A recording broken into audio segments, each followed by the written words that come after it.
Go. Ladies and gentlemen, welcome to the State Center here in the Bronx. And tonight this evening, we're actually here to view a film by Andrew Cristi, one of the members of our community who has actually had the bravery to put his entire life out there into our community, and not only utilizing actors in both the Latino and the African American descendant community, but showing things that our communities don't really talk about. We're dealing with mental illness, we're dealing with love, we're dealing with so many issues. And this young man, and I say young and I use the word very freely because he is young, has taken on an adventure that can be both heart-rendering, arduous, but he's committed to his task. And this is about helping and giving back to his community. In the African American and Latino communities, you will find that there are about 1 out of 4 people who suffer from mental illnesses. However, we don't talk about it. When it comes to the LGBTQ community, what you will see that 4 out of every 5 people suffer from mental illnesses, bullying, being beaten up. Trauma is prevalent in the LGBTQ community, but there's no way for us to deal with it. Many agencies and many places talk about helping us, but can they get to the root of our problems? Can we open up to them? With Andrew Cristi and his film, you will see yourselves in a lot of these characters. And the many characters that are played, from the biblical references, from Judah to Magdalena, you will all relate. But most importantly, what you will relate to is that this is life. This is an attempt at humanizing, normalizing people, the LGBTQ community, people on a whole, the Latino community. It's not about sexuality all the time. It's about loving each other, as many of the people I interviewed today said. It's not about being better than anyone else. It's about us understanding each other and being there to support each other. At this time, well, of course, we have some people to thank. Bill Schmidt, Vice President, we have Peter C. Frank, Secretary and co-founder, one of my favorite people. You have Kevin O'Reilly, your treasurer, Chad Young, one of our board members. And we thank the State Center Bronx for hosting this event and co-sponsoring. Love the wine, love the food. Thank you. Michael, our public advocate from Letitia James's office. I can remember that last name. You know how that is. Say that again for me. Chaskas. Donations are welcome. They overspent on the food. No, sorry. But also, ladies and gentlemen, please, on your Facebook pages, on your Instagram, your Tumblr, your Grindr. Please remember that Bronx Pride is July 18th this year. July 18th this year at Crotona Park. And these people work really hard towards getting this event together. So tell your friends, tell your other friends. And it's not even about just being of LGBTQ experience, but being of LGBTQ love. And at this time, I introduce to you the one and only, the talented Mr. Andrew Cristi.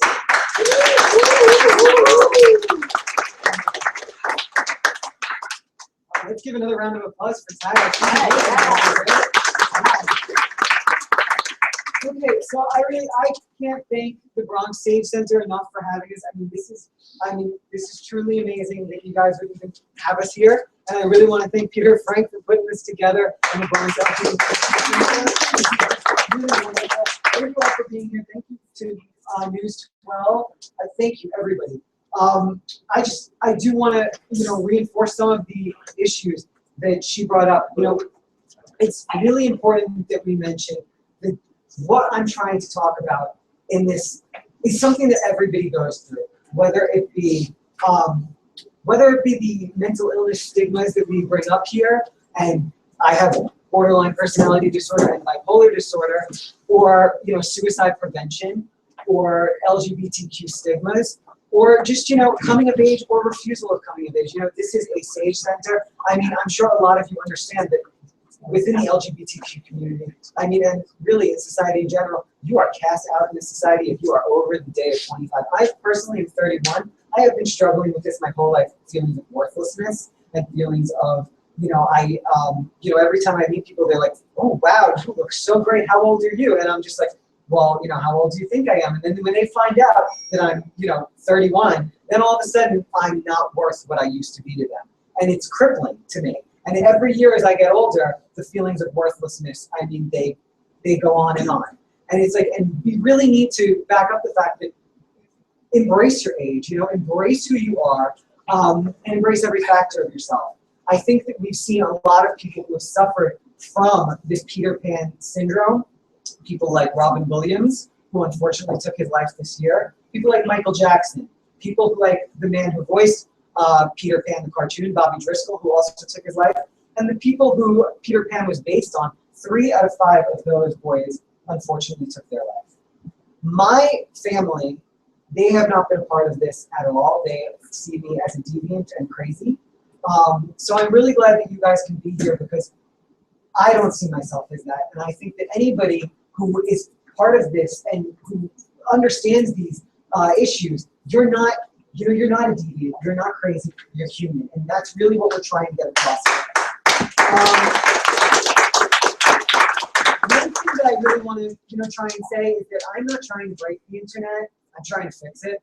I want to be part of the many voices that go into fixing this world that is, I guess, celebrating the wrong kinds of issues. It's like, showing your butt, showing this and showing it. Like, I mean, I show my butt a lot, so maybe I should, but at the same time, I think the right thing to do is to bring forth these issues and donate the dollar to the right place. We've gotten so much support from the right organizations like these ones present, and like the American Foundation for Suicide Prevention, and like the Imperial Court of New York. And I mean, and this is what we like to do. We like to come out, we like to, get our hands dirty with you guys and show that, this is the stuff that matters. So we're really, really happy to be part of that. When I wrote the books, I had people from Singapore and people from, Pennsylvania, all over, just writing to me and saying that my books were giving them hope. And that was really inspiring to me. And I was like, I need to take this further. And that's why I decided to make it into what I'm making it into. What you're about to see is a pitch for a mini-series. So this is by no means the finished product. This is very much a docu-dramedy. This is very much as if we are refilming home movies of my life. So it's almost like you're looking at something that looks very raw and very unedited and stuff like that. Again, it looks like a documentary, but it's not. It's very calculated. I mean, we don't have the budget to do Titanic.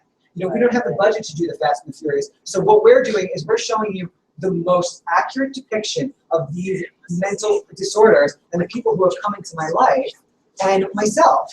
I would like to show you something at this time. If John Moncayo can come up here and Carlos Leon, please. Yeah, just come on up. So Carlos Leon is my best friend. And this is the person who's playing him in the film. So this is just sort of the dedication we took into picking people and to trying to get the accuracy correct as far as not exploiting the issues and not exploiting the people and making sure that everything was so on point. We really wanted to make sure that this was so unbelievably perfect with what I've experienced. And again, we don't have the budget to be telling Titanic. We don't have the budget to be telling these movies. We wanted to tell something that you would feel with heart, not something that you would be feeling with explosions or stuff. That wasn't the point, And really, I wanted to feel validation from all this. I wanted to feel like I wasn't crazy my whole life. That other people have lived these lives too. Other people have had these experiences. I think that the imperfect perfect is a very strong thing that we should remember here. And, you know, this isn't Hollywoodized, this is humanized. I'm going to make another confession. During the filming, I took a very strong step and I was off my medication at the time.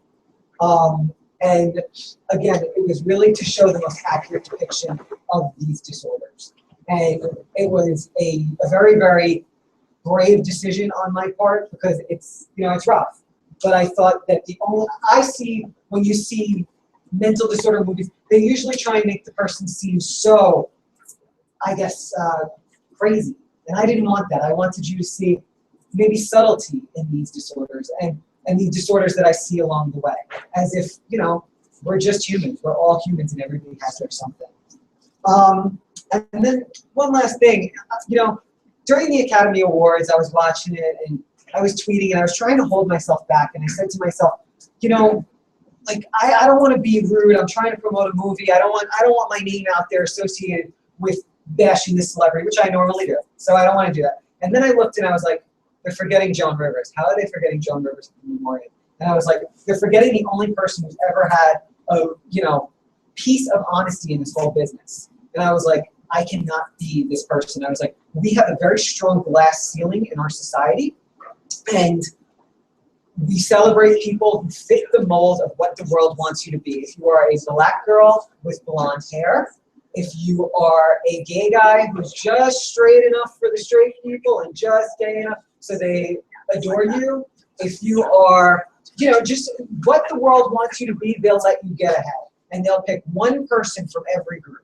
And I say, maybe I'm not the person who fits in. Maybe I'm just, you know, a little too gay for that group and a little too straight for that group and a little too short for that group and a little too ethnic for that group. And you know what? I'm just going to be myself. And if anybody doesn't like that, I don't care. And that's who I am. And I think everybody should just be themselves. So this is not Peter Panders, it's Peter Pandrew. And so, again, there might be some topics in here that you find controversial, and I just beg you to go into this with an open mind. We will have a discussion afterwards led by Tyra, and we invite you all to ask questions. We passed out a survey. Fill out what you like, fill out what you don't like. Tell us who you like. Tell us everything. We want to hear your feedback. We want to know. So, so please stay open-minded. Remember, this all comes from a borderline and bipolar place, and I want to know your feedback. I want to know what you guys think. I thank you guys all so much for being here and being a part of this and watching my life on screen, as this was very hard for me to do. Okay, so thank you guys so much. Thank you. And now, ladies and gentlemen, from the Public Advocate's Office of Letitia James, we have Michael Chachis. Did I say that right? Yeah. You got it finally. So you're stuck with me since the Public Advocate is actually out of the country leading a delegation in Israel.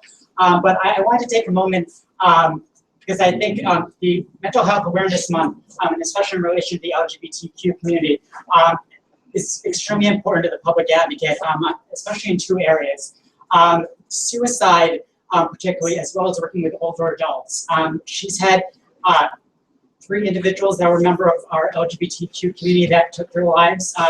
One was a staffer about a year and a half ago, another one actually about 2 weeks ago who went through as well. And so I think it's so important that we have this film here and that we're here for Mental Health Awareness Month to raise the issue, because part of the promise was mentioned before is that there's a stigma with mental health in general, and then members of the LGBTQ community also when they're trying to seek help. Even here in New York, there are instances reported where people feel that they have to hide their sexual identity and their gender identity when they're seeking help from someone, whether it's to speak to someone, whether it's looking for medication, even with friends and family. So it's part of erasing those stigmas. And in terms of working with older adults, I think we all know that SAGE, as well as some of our SAGE, as well as the city, is on a mission to make sure that seniors in every borough have a center where they can go to for services, including for a full range of services, including mental health services, including going for meals. And this is super important. I'm a Brooklyn person, and I've done a lot of work at the Brooklyn Community Pride Center. And one of the programs that they've done there, or had done there, was with the Department for the Aging. And they would go into senior centers, not SAGE, just regular senior centers, and have discussions with seniors, especially in some parts of the borough, as well as similar areas here with Bronx, where people might not have been that open-minded.